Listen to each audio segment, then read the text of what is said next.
Добри вести од вакциналниот пункт Јордан Мијалков во Штип на вториот ден од масовната имунизација, желба за вакцинирање покажале над 50% од пријавените. Помина подобро од првиот ден.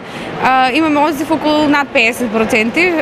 Во бројка е околу 560 граѓани што се јавија на вакцинација. Беа пријавени? Околу 1200. Очекувањата се дека во деновите што следуваат интересот за вакцинација ќе биде поголем, зашто ќе се намалува старосната граница.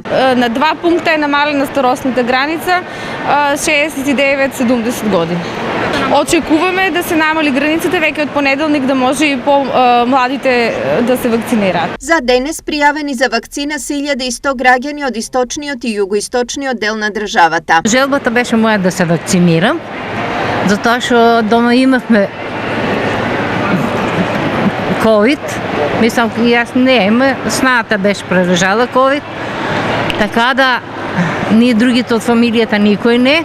Имавме простор за изолација нејзина и се уште не се осеќа како што треба и затоа имав голема желба да се вакцинира. Оние кои се одлучија за вакцинација воопшто не размислувале за типот и производителот на вакцините. Не, важно е да се вакцинираме со која било. Препорака до сите граѓани на Република Северна Македонија да се вакцинираат во секое време и никогаш да не се размислуваат за ова цел. До сега во Јордан Мијалков се вакцинирани околу 700 лица и несакани реакции не се пријавени. До сега ние имаме пријави само за покачена телесна температура, повремено гадење или повраќање, меѓутоа тоа не се очекувани реакции. Посериозна компликација од самата вакцина не сме имале до сега. Масовната имунизација во државата се спроведува главно со кинеската вакцина Синофарм, со која денес во Скопје се вакцинираше и премиерот Зоран Заев. Што ја извршив мојата лична, но и граѓанска должност.